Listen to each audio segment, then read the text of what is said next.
Vamos abrir a palavra de Deus no segundo livro da Bíblia, Êxodo capítulo 12. Livro do Êxodo capítulo 12. Nós vamos ver algumas lições da Páscoa. Foi passado pelas crianças, mas nós vamos ver algumas lições do Êxodo 12, o capítulo 12 quase todo. Vou pedir para você manter a sua Bíblia aberta depois no texto, tá? Diz assim o texto: Disse o Senhor a Moisés e a Arão na terra do Egito: Este mês vos será o principal dos meses, será o primeiro mês do ano. Falai a toda a congregação de Israel, dizendo: Aos 10 deste mês, cada um tomará para si um cordeiro, segundo a casa dos pais, um cordeiro para cada família. Mas se a família for pequena para um cordeiro, então convidará ele o seu vizinho mais próximo, conforme o número das almas, conforme o que cada um puder comer. Por aí calculareis quantos bastem para o cordeiro. O cordeiro será sem defeito, macho de 1 ano. Podereis tomar um cordeiro ou um cabrito, e o guardareis até o 14º dia deste mês. E todo o ajuntamento da congregação de Israel o imolará no crepúsculo da tarde. Tomarão do sangue e o porão em ambas as ombreiras e na verga da porta, e nas casas em que o comerem. Naquela noite comerão a carne assada no fogo, com pães asmos e ervas amargas o comerão. Amém. Sente-se, por favor, em nome de Jesus. Irmãos, a mesma noite de morte para os egípcios foi noite de libertação para os hebreus. Para um juízo e para outro salvação. A diferença entre juízo e livramento, morte e vida, condenação e salvação foi o sangue do Cordeiro. O sangue do Cordeiro. Israel estava debaixo do chicote do carrasco, não apenas com as costas debaixo do açoite, mas também com os pés no barro e as mãos calejadas para o trabalho. Eram 430 anos de escravidão, mas Deus ouve o clamor do povo e envia um mensageiro com uma mensagem expressa a Faraó: deixa o meu povo ir. Faraó endurece o coração e escraviza ainda mais o povo. Deus envia então 10 pragas e exerce o juízo sobre os deuses do Egito. Quebra o orgulho de Faraó e faz abalar as pirâmides milenares. E tirou o seu povo do cativeiro com mão forte e poderosa. O golpe final foi a matança dos primogênitos. Aquela era a 10ª praga. O único meio para o dilúvio de juízo seria o sangue do Cordeiro. A morte visitaria palácios e choupanas, pobres e ricos, velhos e crianças. O anjo do juízo passaria à meia-noite. Onde encontrasse o sangue, passaria por cima, mas onde não visse o sangue, o primogênito morreria inapelavelmente. Morreria.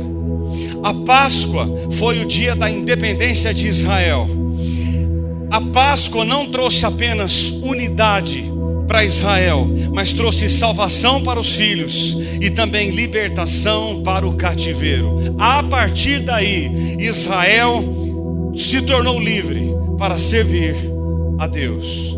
Eu quero ver com vocês nessa noite 5 pontos magníficos sobre a verdadeira Páscoa. Aqui, irmãos, há 5 verdades benditas. Escute algumas lições desse texto para nós. Com a Bíblia aberta no texto, a primeira lição está no verso de número 2. A Páscoa marca um novo começo para o povo de Deus. O capítulo 12 de Êxodo é o mais solene e o mais importante de todo o Velho Testamento. Ele registra a instituição da chamada Páscoa. O sacrifício da Páscoa anuncia um novo calendário. Diz o verso 2: Este mês vos será o principal dos meses. Irmãos, a Páscoa era o começo de uma nova vida para o povo de Deus. A partir dali, eles deixariam para trás o Egito e deixariam de ser escravos para serem peregrinos em direção à terra prometida. A Páscoa seria a partir daqui um memorial que ali cessava a escravidão e começava uma nova vida, uma vida livre. O mundo pensa, escute isso, que quando uma pessoa se converte, ela perde a vida. Mas a conversão não é o fim da vida, é o fim da escravidão. Você deixa de ser escravo para ser livre em Cristo. Vocês nessa noite são livres. Ser cristão é deixar o Egito, deixar e começar a caminhar rumo a Canaã celestial. Eu e você éramos escravos de um sistema corrupto, e hoje nós somos livres, e eu e você somos peregrinos e caminhamos não sem qualquer rumo, sem qualquer rota. Os nossos pés darão em um lugar, a Canaã celestial. Eu e você somos peregrinos aqui. A Páscoa foi o começo de uma nova nação, porque até então Israel não era nação, mas agora esse povo remido torna-se um povo separado para Deus. A Páscoa mostra um novo começo, um novo calendário, um novo compromisso, uma nova jornada e um novo destino para a glória de Deus. Há uma segunda lição aqui, que a Páscoa revela o projeto de Deus na redenção da família. Acompanhe comigo os versos 3 e 4, por favor. Irmãos, desde sempre, Deus sempre se preocupou com a família. O propósito de Deus é família. E esse texto nos mostra 4 coisas. Os versos 3 e 4 nos dizem que a família está no centro do propósito ou do projeto de Deus. Diz o verso 3 que a família precisava celebrar a Páscoa junta. Está aí comigo no verso 3? A família precisava celebrar a Páscoa junta. No verso 7, a família toda precisava estar debaixo do sangue do Cordeiro. No verso 8, a família toda precisava se alimentar do Cordeiro. No verso 14, a família toda precisava celebrar este memorial em suas gerações futuras. Diz o verso 26 e 27 que a família toda precisava ter o compromisso de ensinar os filhos sobre o significado da Páscoa. E diz o verso 28 que a família toda obedeceu à ordenança de Deus. Toda a família. Então, a família está no centro do projeto de Deus. Segundo, a salvação da família exige a diligência dos pais. Amado, poderiam os pais deixar os seus primogênitos fora daquela casa na noite de juízo? Não. Poderiam os pais negligenciar a ordem de Deus e sacrificar o cordeiro e passar o sangue na verga das portas? Não. Certamente nenhuma família dos hebreus descansou até ver os seus filhos debaixo do sangue. Aqui é uma lição: você não pode descansar até ver os seus filhos e toda a sua casa debaixo desse sangue. Eles não descansaram e você não pode descansar. Deixa eu dizer uma verdade aqui para vocês: a sua prioridade não são carros, não são casas e muito menos trabalho. A sua prioridade na terra é sua família. Família. Você precisa priorizar. Portanto, a salvação da família exige a diligência dos pais, obediência. Terceiro, a salvação da família exige confiança plena na palavra de Deus. Imagine vocês se os pais aqui dissessem: olha, nós não cremos nesse negócio de derramamento de sangue não, nós não vamos fazer nada. Imagine se os pais dissessem isso: nós não vamos matar o cordeiro, nós não vamos sujar a nossa casa com sangue, nós não acreditamos em superstições. Se assim tivessem feito, enfrentariam o inevitável juízo de Deus. Inevitável. Irmãos, Deus fez exatamente o que avisou, como avisou e quando avisou. O juízo não vem sem aviso. Deus avisa a minha família e a sua daquilo que vai acontecer, e nós precisamos ouvir a palavra de Deus. Você precisa ouvir e precisa ser obediente. Quem creu foi salvo, quem não creu foi condenado. É João 3,18. Quarto lugar, a comunhão das famílias forma a grande congregação do povo de Deus. Embora houvesse muitas famílias no verso 3, era apenas uma congregação no verso 6. Quando nos reunimos aqui, Deus vê individualmente como parte do corpo, a igreja. Somos membros uns dos outros. Nós fazemos parte de um corpo, mas todos somos membros de um corpo. O que fez de Israel uma nação, uma congregação e um povo foi o sangue do Cordeiro.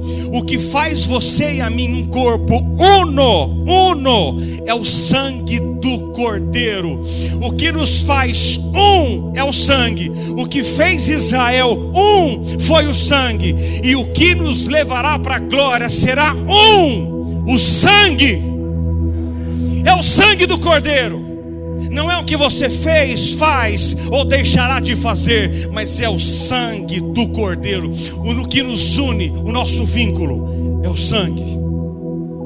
É o sangue do Cordeiro. Há uma terceira verdade aqui, é que a Páscoa nos mostra que Jesus salva o seu povo através do Cordeiro que foi morto. O Cordeiro foi morto. Os versos 3 e 4 que lemos, acompanhe aí comigo. O Cordeiro da Páscoa foi divinamente apontado. Falai a toda a congregação de Israel, dizendo: aos 10 deste mês, cada um tomará para si um cordeiro. A pergunta de Isaac feita a Abraão em Gênesis 22:7 foi: papai, onde está o cordeiro? Onde está? Ele introduziu um dos principais temas do Velho Testamento, enquanto o povo aguardava o Messias. A pergunta foi respondida finalmente por João Batista em João 1:29. Eis o Cordeiro de Deus que tira o pecado do mundo. Eis o Cordeiro. Já pensou que visão bendita? Olha lá o Cordeiro, é Ele quem tirará o pecado do mundo. Filipe disse para o eunuco que vinha além de Isaías 53, em Atos 8:35, que aquele que ele lia era o Cordeiro de Deus. 1 Coríntios 5:7, Paulo diz à igreja de Corinto que Cristo era o nosso Cordeiro Pascal. 1 Pedro 1:18-20, Pedro disse que fomos remidos pelo precioso sangue, como de cordeiro, sem defeito e sem mácula, o sangue do Cordeiro. Apocalipse 5:6, João vê do céu Jesus apresentado como Cordeiro, que foi morto, porém vive pelos séculos dos séculos, pelos séculos dos séculos. Jesus é o Cordeiro suficiente para uma pessoa. Jesus é o Cordeiro suficiente para uma família. Jesus é o Cordeiro suficiente para uma nação. E Jesus é o Cordeiro suficiente para o mundo inteiro. Que João 1:29 ele diz que tira o pecado do mundo. Segundo, o Cordeiro da Páscoa é o Cordeiro sem defeito. Olha o verso 5. O Cordeiro será sem defeito. Não há dúvidas de que Jesus preenchia todos os requisitos para ser o Cordeiro, pois o Pai disse sobre o Filho em Mateus 3:17: eis o meu Filho amado, em quem me comprazo. Eu tenho prazer nele, diz o Pai do Filho. Ele não tinha defeito. Diz 2 Coríntios 5:21 que ele não conheceu o pecado, mas ele, Deus, o fez pecado por nós, para que nele fôssemos feitos justiça de Deus. Ele não tem pecado. Diz 1 Pedro 2:22 que ele não pecou em nada. Diz 1 João 3:5 que nele não havia pecado, nele não há pecado. Portanto, ele é o Cordeiro perfeito de Deus, e só ele poderia morrer naquela cruz para que estivéssemos aqui nessa noite. O seu coração bate e você está salvo nessa noite, não é por quem você era, mas por quem o Cordeiro fez. Ele é perfeito e louvado seja Deus. Terceiro, o Cordeiro da Páscoa é o Cordeiro morto. Verso 6: e guardareis até o 14º dia deste mês, e todo ajuntamento da congregação de Israel o imolará no crepúsculo da tarde. Tomarão sangue e o porão em ambas as ombreiras e na vega da porta, nas casas em que o comerem. Verso 12: porque naquela noite passarei pela terra do Egito, e ferirei na terra do Egito todos os primogênitos, desde os homens até os animais. Executarei juízo sobre todos os deuses do Egito. Eu sou o Senhor. O sangue vos será por sinal nas casas em que estiverdes. Quando eu vir o sangue, passarei por vós, e não haverá entre vós praga destruidora quando eu ferir a terra do Egito. Não é a vida do Cordeiro que salva, não é o exemplo de Cristo que redime, não é a presença do Cordeiro na família que livra da morte. O Cordeiro tinha que ser morto, ele tinha que morrer. É a morte de Cristo que nos trouxe salvação. Daí entendemos Hebreus 9:22: sem derramamento de sangue não há remissão de pecados. Se ele não morresse, se o Cordeiro não morresse, não haveria vida, nem para você e nem para mim. Algumas pessoas admiram a vida, o exemplo e os ensinos de Jesus. Outros põem sua confiança nos milagres de Jesus. Mas, irmão, ninguém é salvo pelos ensinos de Jesus e nem pelos milagres de Jesus, e sim pelo sangue de Jesus. É o sangue, é a morte de Cristo que nos trouxe reconciliação e nos trouxe salvação. Jesus foi nosso substituto, ele morreu em nosso lugar. Sua morte foi vicária e substitutiva. Ele morreu a nossa morte. Deus fez cair sobre Jesus a iniquidade de todos nós. Isaías 53:5 diz: mas ele foi transpassado pelas nossas transgressões e moído pelas nossas iniquidades. O castigo que nos traz a paz estava sobre ele, e pelas suas pisaduras fomos sarados. Sarados.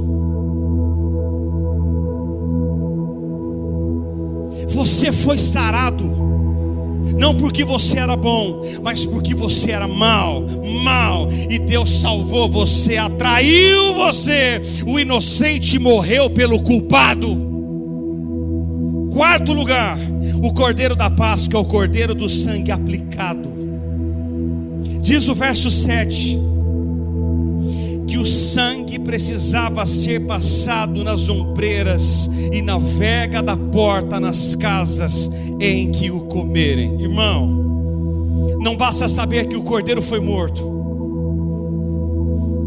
Não é o sangue do Cordeiro que livra do juízo, mas o sangue do Cordeiro aplicado. Escuta isso aqui. Diz o verso 13: quando vires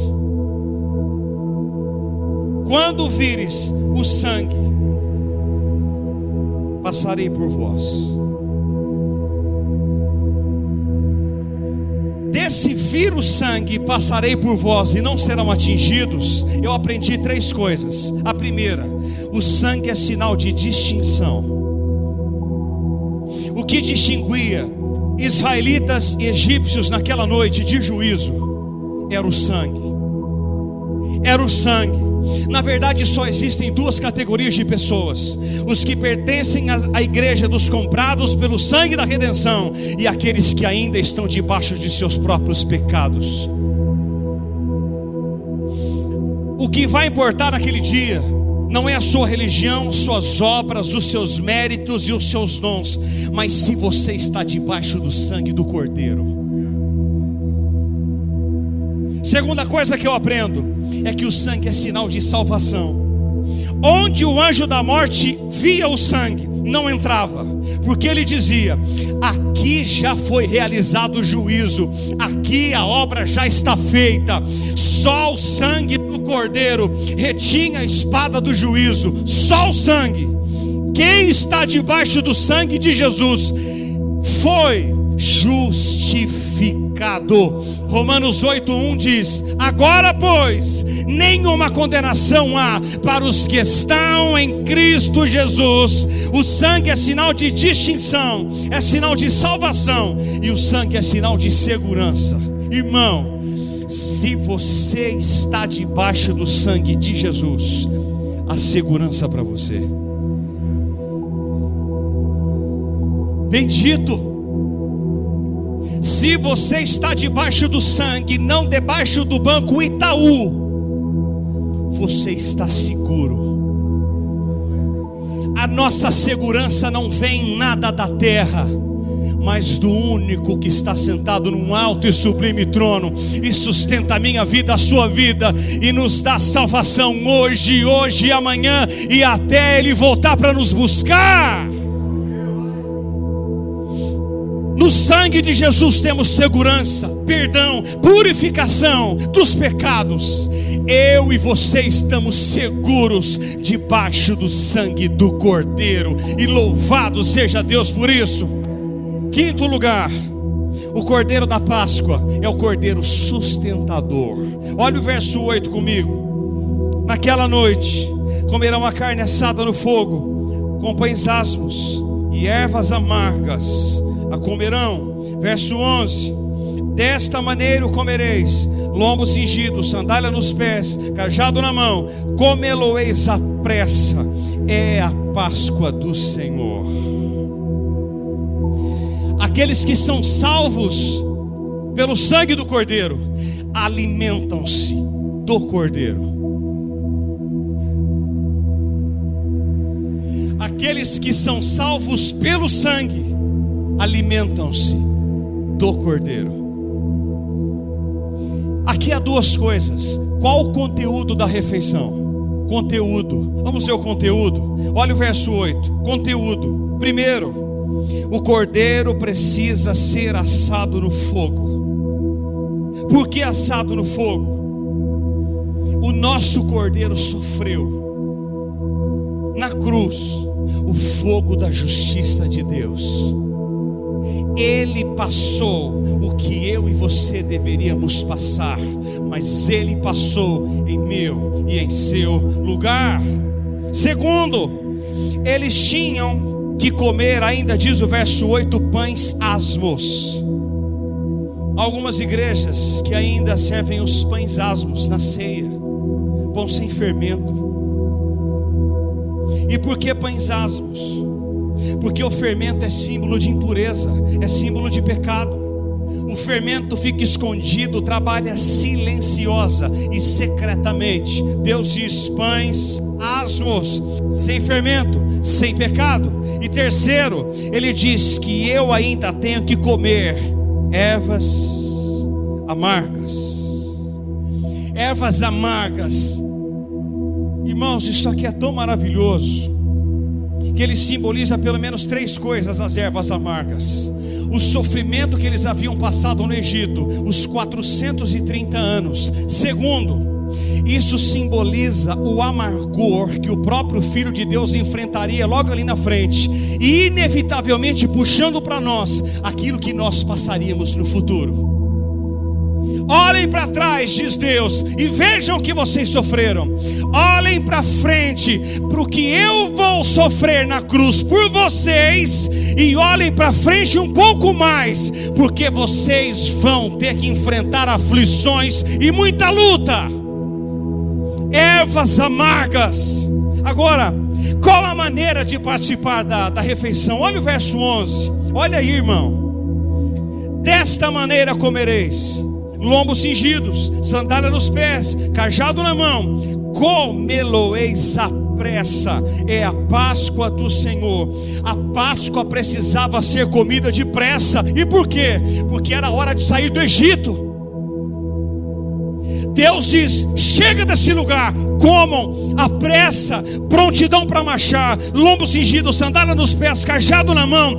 Deus tem pressa que saiamos do Egito. É hora de sair do Egito. Chega do Egito, diz Deus. Ele não é lugar para nós. O Egito não é lugar para o povo de Deus viver. Então Deus diz: comam à pressa e saiam desse lugar. O Egito não é lugar para você. O Egito não é lugar para os seus filhos. O Egito não é lugar para o seu cônjuge. Não é lugar para ele, diz Deus. Quarto lugar, a Páscoa é um memorial a ser perpetuado pelas novas gerações, para que elas conheçam a salvação de Deus. Amado, quando falamos em memorial, significa lembrar de algo que foi feito e lembrar outras gerações aquilo que foi feito. E aqui há pelo menos três coisas. A primeira, vá para o verso 26, por favor, sobre o memorial. Deus diz assim: conte às futuras gerações o que Deus fez por você. Olha o 26. Quando os vossos filhos os perguntarem: que rito é este? Respondereis: é o sacrifício da Páscoa do Senhor, que passou por cima das casas dos filhos de Israel no Egito, quando feriu os egípcios e livrou as nossas casas. Então o povo se inclinou e adorou, e foram os filhos de Israel e fizeram isso, como o Senhor ordenara a Moisés e a Arão, assim o fizeram. A nova geração que entraria na terra prometida poderia esquecer-se da amarga escravidão do Egito, bem como os poderosos atos libertatórios de Deus. Então Deus diz: conte os seus filhos, lembre os seus filhos daquilo que eu fiz por vocês no Egito. Contem a eles. A celebração contínua da Páscoa era um instrumento pedagógico de Deus para manter viva a memória do povo e a história da redenção. Meu irmão, você precisa ser lembrado de tempos em tempos. O lodo, o engodo que você vivia, a mentira que você vivia, e onde Deus tirou você. Eu preciso contar para os meus filhos, Beatriz e Isaac, o que Deus fez por eles, de onde Deus os tirou, de onde Deus tirou você, os seus filhos e a sua parentela.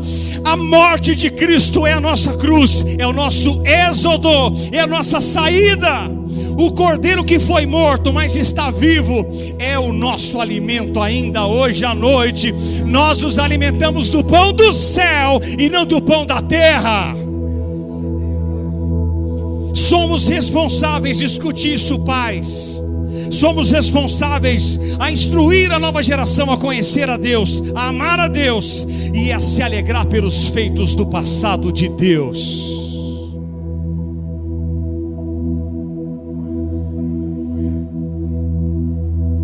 Você é grato de onde Deus livrou você, de onde Deus tirou você. Talvez você usava drogas, era um adúltero, mas Deus livrou você e tirou você de lá com mão forte e poderosa. Você pode glorificar a Deus nessa noite? Segundo, conte para as pessoas que só aqueles que recebem o selo do pacto podem participar da Páscoa. Olha o verso 43. Olha lá, vá comigo. Disse mais o Senhor a Moisés e a Arão: esta é a ordenança da Páscoa. Nenhum estrangeiro comerá dela, porém todo escravo comprado por dinheiro, depois de o ter circuncidado, comerá dela. O estrangeiro e o assalariado não comerão dela. 48. Porém, se algum estrangeiro se hospedar contigo e quiser celebrar a Páscoa do Senhor, seja-lhe circuncidado todo macho, e então chegará e a observará, e será como natural da terra, mas nenhum incircunciso comerá dela.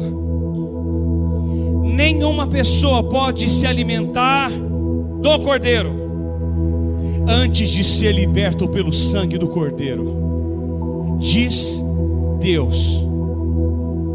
Diz Deus. Ninguém pode fazer parte da solene assembleia do povo de Deus antes de reconhecer que precisa estar debaixo do sangue do Cordeiro. E aí Paulo remete-se a isso no texto da ceia e diz em 1 Coríntios 11, 29 que comer sem discernir o corpo, que corpo? É o corpo místico de Cristo, é comer e beber juízo para si. Aqueles que não estão em Cristo não podem se alimentar de Cristo, diz Deus.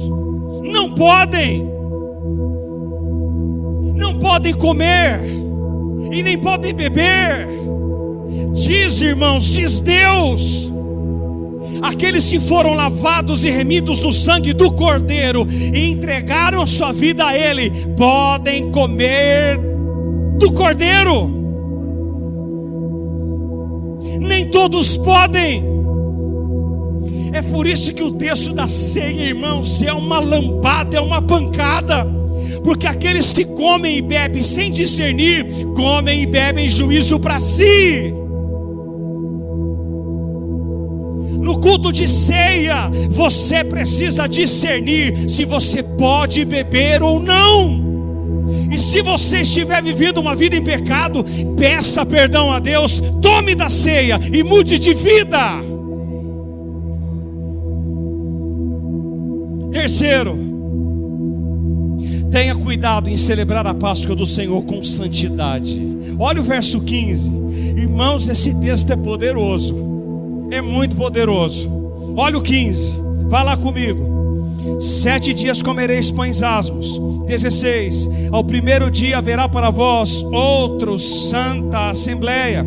17, guardai pois a festa dos pães asmos, porque nesse dia tirei vossas hostes da terra do Egito. 18, desde o dia 14 do primeiro mês, à tarde comerei pães asmos até a noite do dia 21 do mesmo mês. 19, por 7 dias não ache nenhum fermento nas nossas casas. Eu vou ler isso aqui de novo. Por 7 dias não se ache nenhum fermento nas vossas casas, porque qualquer que comer pão levedado será eliminado da congregação de Israel, tanto o peregrino como o natural da terra. 20, nenhuma coisa levedada comereis, em todas as vossas habitações comereis pães asmos. Irmãos, aqui é uma única lição. Ao celebrarmos a ceia do Senhor, a Páscoa do Senhor, precisamos examinar o nosso coração e a nossa vida. Você viu as regras de Deus? Faça isso, faça isso, faça isso, faça isso e faça isso. Ou seja, não haja pecado em vós. Não haja. Eu tenho que ter cuidado para celebrar a Páscoa do Senhor com santidade. Você precisa olhar para a sua vida e eu para a minha, se há fermento em nós, se há pecado em nós. E o mais interessante é que o pecado começa pequeno, age secretamente e espalha-se rapidamente. Ele cresce, incha e se infiltra em toda a massa. Esse é o fermento. Esse é o fermento. É por isso que Paulo diz em 1 Coríntios 5, a partir do versículo 7: lançai fora o velho fermento, para que sejais nova massa. E se de fato sois sem fermento, porque o vosso Cristo é o nosso Cordeiro Pascal, ele foi imolado. Amado, Deus disse: não participe da Páscoa se há fermento em vós.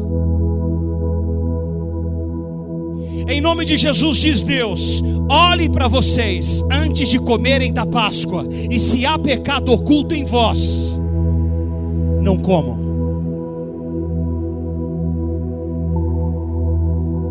Não comam. Diz Deus, irmãos, isso aqui não é tititi nem a caras, e nem o livro do Paulo Coelho. É Deus, é Escritura. Olhem para vocês e tenham cuidado de celebrar a Páscoa com santidade. Hoje à noite é noite de celebrar a Páscoa com santidade. Quantos santos há aqui entre nós? Meu irmão, você ainda respira? O seu coração ainda bate, Edir Macedo, sim ou não? Você é santo? Pois deveria ser. Deus procura santos. Os olhos de Deus estão sobre os santos. Segundo Crônicas 16:9 diz: pois quanto ao Senhor, os seus olhos passeiam por toda a terra, para fazer-se forte para com aqueles. Assistem todo dia a novela das 9. É o que está escrito lá? Não. Para fazer-se forte para com aqueles que assistiu todos os capítulos do Big Brother 19. É o que está lá? Não. Para com aqueles que vem uma vez por semana na igreja e acha que está bom. Não é o que está escrito lá. Para com aqueles cujo coração é totalmente dele. Totalmente dele. Ou seu coração é todo dele, ou não é nenhuma parte. Seu coração é dele. Por isso celebramos a festa da Páscoa, não com fermento velho, nem com fermento da maldade, mas com os pães asmos da sinceridade e da verdade. Quinto lugar, e eu termino. Quinto lugar, a Páscoa que celebramos é a Páscoa do Senhor. 19 vezes o Senhor é mencionado em Êxodo 12, para mostrar uma única coisa: Ele é o centro da história e da redenção. 19 vezes diz: Senhor, Senhor, Senhor, Senhor, Senhor, Senhor. Ele é o centro de tudo. Deus é o centro de tudo. Ele é o centro da nossa salvação e da nossa redenção. Louvado seja Ele por isso. Eu quero terminar com 3 coisas, e nós vamos orar. A primeira é que Deus revelou o seu poder. Olha o verso 29.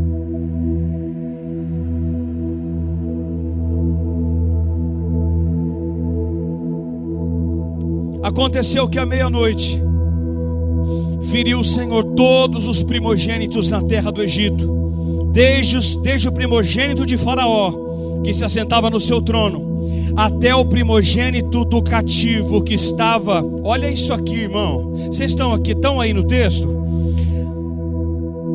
Até o primogênito do cativo que estava na enxovia, e todos os primogênitos dos animais. Levantou-se Faraó de noite, ele, todos os seus oficiais e todos os egípcios. Irmão, entra aqui no texto, por favor, entra aqui só um pouquinho. E fez-se grande clamor no Egito, pois não havia casa em que não houvesse morto. Irmão, olha o que Deus fez. Deus falou o que ia fazer, e Deus fez. À meia-noite o Senhor feriu os primogênitos, e a morte visitou lares egípcios, e fez-se grande clamor em todo o Egito. Imagina você que está aqui nessa noite e tem filho, vê-lo morrer e não poder fazer nada. Imagine você olhar para o seu primogênito como o Faraó olhou o seu sucessor e vê-lo morto. Você olhar para o seu filho que você tanto ama e vê-lo morrer. Você já tenta imaginar o choro do povo no Egito, irmão. O choro do povo. A morte não respeita ninguém. Ninguém. Naquela noite afligiu tanto a família dos desprezíveis, como a de Faraó. No entanto,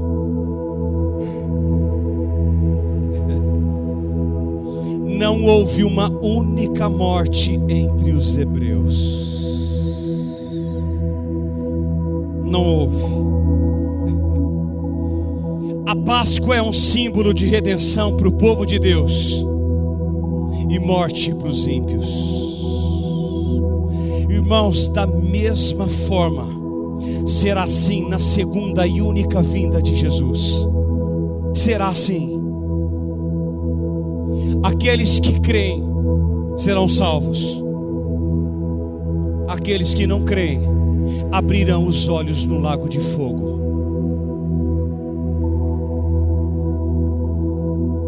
A lição é clara.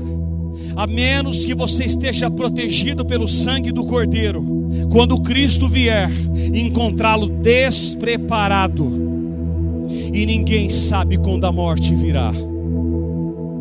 Amados, ficamos sabendo na quinta-feira, o irmão César, da Nazareno Anchieta, a igreja que eu estava, o homem caiu, um homem vigoroso, um homem forte, menos de 80 anos, caiu e morreu. Você não sabe quando a morte vem. Você precisa estar debaixo do sangue do Cordeiro, ou você se perderá.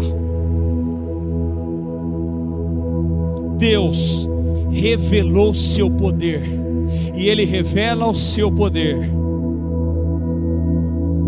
ainda hoje à noite. Segundo, Deus cumpriu suas promessas. Rapaz, isso é lindo. Olha o 31. Vá comigo, 31. Então naquela mesma noite, Faraó chamou a Moisés e Arão e lhes disse: levantai-vos, saí do meio do meu povo, tanto vós como os vossos filhos de Israel. Ide, servi ao Senhor como tendes dito. Levai também convosco as vossas ovelhas e o vosso gado, como tendes dito. Ide-vos embora e abençoai-me também a mim. Os egípcios apertavam com o povo, apressando-se em lançá-los fora da terra, pois diziam: todos morreremos. O povo tomou sua massa antes que levedasse, as suas amassadeiras atadas em trouxas, com seus vestidos sobre os ombros.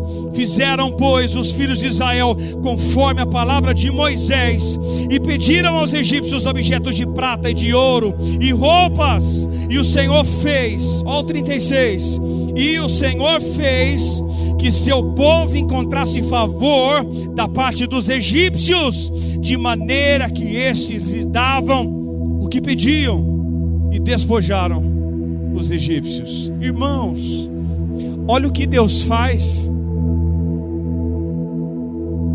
O Senhor fez que seu povo encontrasse favor de quem? Dos inimigos. Então aqui, Deus fez o quê? Que encontrasse favor da parte dos inimigos, de maneira que estes lhe davam o que lhe pediam.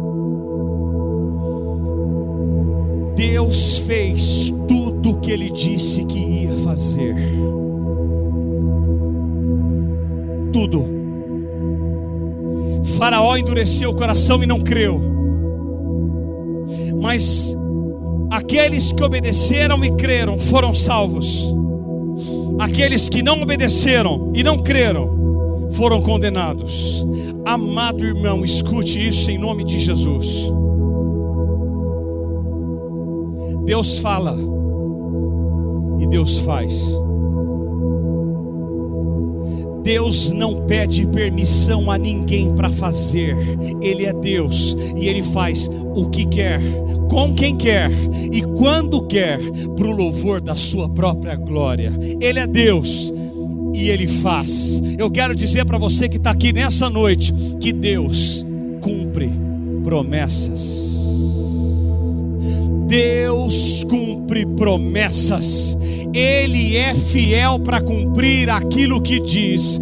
Homens talvez lhes disseram coisas e não cumpriram, mas se Deus lhe disse algo, espere, Ele vai fazer. E eu termino. Deus libertou o seu povo. Olha o 37. Assim partiram os filhos de Israel de Ramsés para Sucote, cerca de 600.000 a pé, somente de homens, sem contar mulheres e crianças. Subiu também com eles um misto de gente, ovelhas, gados, muitíssimos animais. E cozeram bolos asmos da massa que levaram do Egito, pois não se tinha levedado, porque foram lançados fora do Egito. Não puderam deter-se e não haviam preparado para si provisões. Ora, o tempo em que os filhos de Israel habitaram no Egito foram de 430 anos. Quantos anos? 430.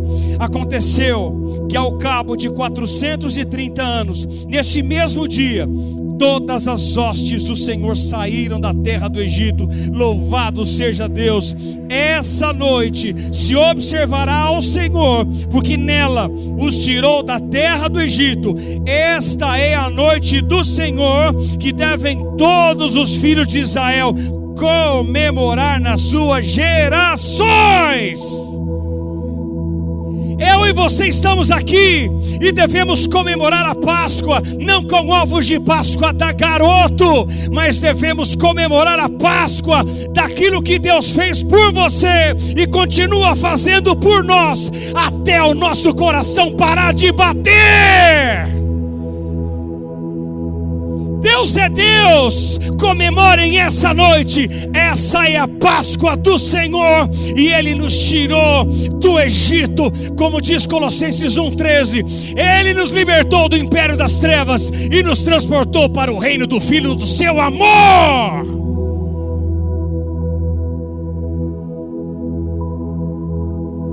Vamos ficar de pé.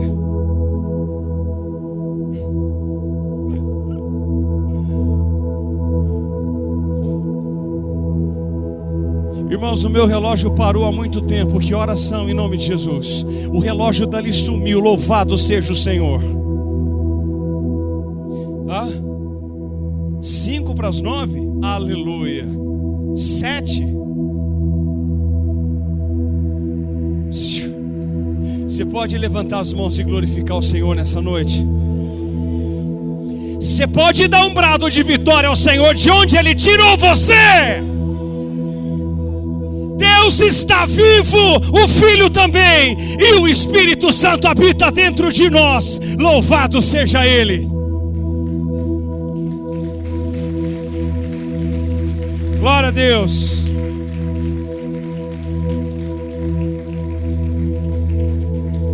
Vamos orar nessa noite. Feche os seus olhos. Irmão, faça uma oração agora só. Agradeça ao Pai. Agradeça. Ei, abra sua boca em nome de Jesus. Faça isso. Irmãos, vamos todos juntos em nome de Jesus, vamos lá. Agradeça a Deus nessa noite. Pode tocar, Gabriel. Deixa Deus te usar aí. Agradeça o Senhor. Fale assim para Ele: Deus, eu te louvo, porque o Senhor me tirou de um lamaçal de pecado. O Senhor me resgatou de coisas profanas e promíscuas que eu fazia. O Senhor te deu vida e a deu em abundância. Deus, somos gratos, porque fazíamos tantas coisas que desagradava o Senhor, mas o Senhor tem nos dado uma nova mente, um novo coração. A Páscoa nos mostra que é possível viver uma vida que agrada ao Senhor. Deus, nós somos gratos, por tudo quanto tu mesmo fizeste naquela cruz. O Senhor se entregou por nós, sem defeito, sem mancha, sem mácula, sem pecado. O santo se entregou-se por injustos e profanos, e esse sangue foi derramado em nossa vida, e hoje nós somos lavados por esse sangue, sem defeito e sem mácula. Deus, graças pela nossa salvação, pela salvação dos nossos filhos, pela salvação da nossa família. Pai, aqueles que ainda não estão debaixo do teu sangue, não nos permita sossegar até que toda a nossa família esteja sentada ao redor da tua mesa e coma contigo na mesa. Em nome de Jesus, nos ajuda a não desistir dos nossos filhos, do nosso marido, da esposa que talvez não esteja aqui. Ajuda a orar por eles, a interceder por eles, porque nós cremos que eles estarão debaixo desse sangue poderoso, e quando vier o juízo de Deus, nós estaremos protegidos debaixo desse sangue que salva, e desse sangue que cura e que liberta pelos séculos dos séculos. Somos gratos pela salvação nessa noite. Somos gratos porque temos vida e a temos em abundância. Glorifique o Senhor nessa noite. Aplauda o Senhor nessa noite com força. Aleluia.